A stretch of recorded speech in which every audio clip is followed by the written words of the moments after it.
শেখ হাসিনার ছেলে সজীব ওয়াজেদ জয়কে অপহরণ করে ষড়যন্ত্রের মামলায় সাংবাদিক শফিক রেহমান সহ 5 জনের বিরুদ্ধে 2013 সালে পৃথক 2 ধারায় 7 বছরের সশ্রম কারাদণ্ড দিয়েছিল আদালত।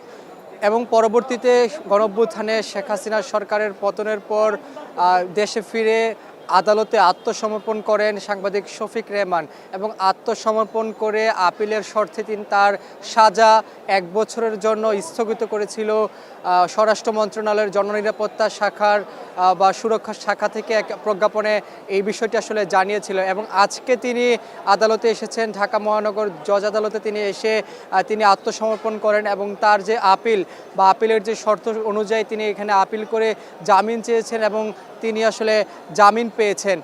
আমি যদি একটু বলে রাখি যে এর আগে তিনি যখন পলাতক ছিলেন, পলাতক থাকা অবস্থায় তিনি এই শেখ হাসিনার ছেলে অর্থাৎ সাবেক প্রধানমন্ত্রী শেখ হাসিনার ছেলে সজীব ওয়াজেদ জয়কে হত্যা চেষ্টা মামলাটির যে ঘটনা সেটি 2011 সালে যুক্তরাষ্ট্রে আমরা দেখেছি যে যুক্তরাষ্ট্রে যে কোনো সময়ে এই পর্যন্ত বিএনপির সাংস্কৃতিক সংগঠন জাসসের সহসভাপতি মোহাম্মদুল্লাহ মামুন সহ বিএনপির নেতৃত্বাধীন জোটভুক্ত অন্যান্য দলের উচ্চ পর্যায়ের নেতারা পল্টনে কার্যালয়ে একটি তারা আলোচনা করে যুক্তরাষ্ট্রে তাকে আসলে অপহরণ করে হত্যা করার যে চেষ্টা করা হয় সে বিষয়ে 2011 সালের ঘটনায় 2015 সালে শাহবাগ থানায় একটি মামলা দায়ের করেন ডিবির পক্ষ থেকে এবং সে মামলায় 2018 সালে একটি চার্জশিট দাখিল করা হয় 5 জনকে অভিযুক্ত করে এবং সে মামলায় 16 জন সাক্ষ্য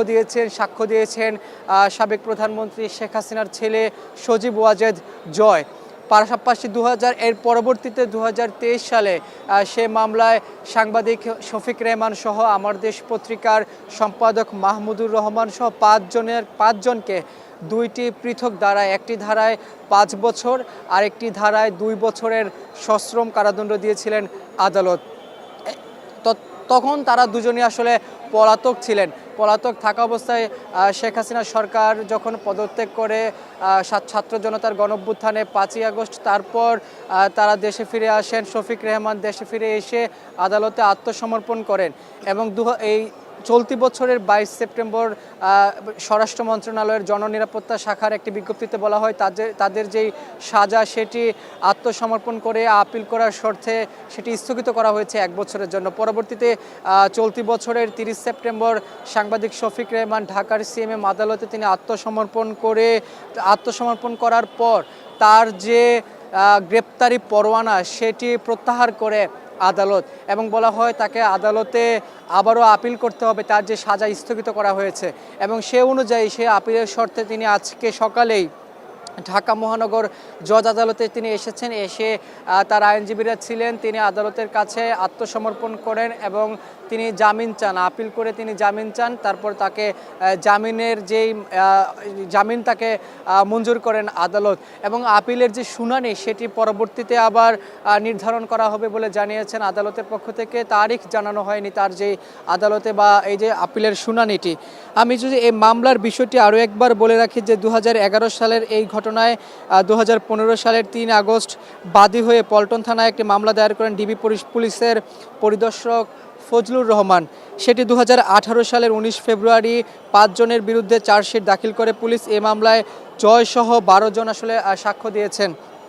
পাশাপাশি এখানে 2023 সালের 17 আগস্ট ঢাকার অতিরিক্ত চিফ মেট্রোপলিটন ম্যাজিস্ট্রেট আসাদুজ্জামান নূরের আদালত দৈনিক আমার সংবাদ পত্রিকার ভারপ্রাপ্ত সম্পাদক মাহমুদুর রহমান এবং সাংবাদিক শফিক রেহমান সহ 5 জনকে 2টি পৃথক ধারায় 7 বছরের সশ্রম কারাদণ্ড দণ্ডিত করা হয় এবং আজকে যখন আদালতে শফিক রেহমান আসেন তখন তিনি বলেছেন তাকে মিথ্যা ও হয়রানির মামলায় তাকে সাজা দেওয়া হয়েছিল, তাকে এই মামলায় অন্তর্ভুক্ত করা হয়েছিল। শেখ হাসিনার ছেলে সজীব ওয়াজেদ জয়কে অপহরণ করার কাজে তার কোনো সম্পৃক্ততা নেই, শুধু রাজনৈতিক কারণেই তাকে এই মামলায় অন্তর্ভুক্ত করে তাকে সাজা দেওয়া হয়েছে বলে তিনি দাবি করেন এবং তার আইনজীবীরা বলেন তাকে আদালতের কাছে তিনি আত্মসমর্পণ করেছেন এবং আত্মসমর্পণ করে তিনি জামিন চেয়েছেন। আদালত সেটি আসলে মঞ্জুর করেছেন।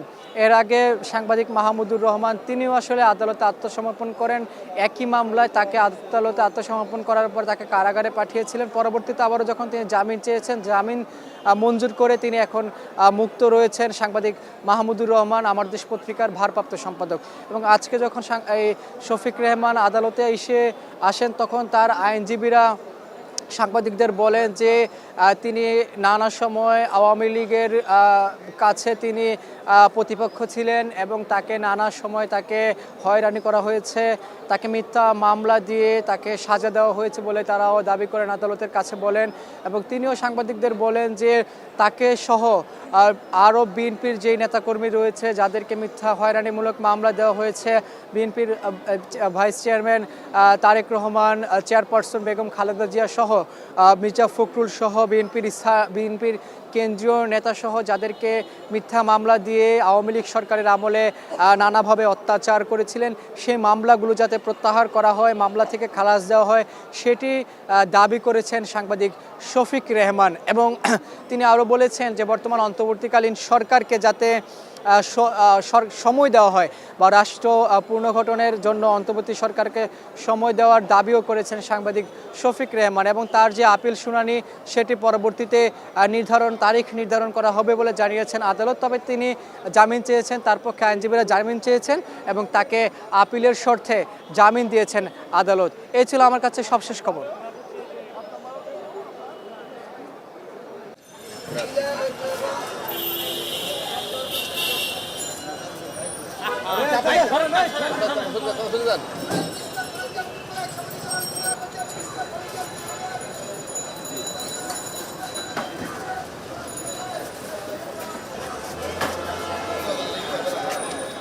ভাই মোবাইল একটু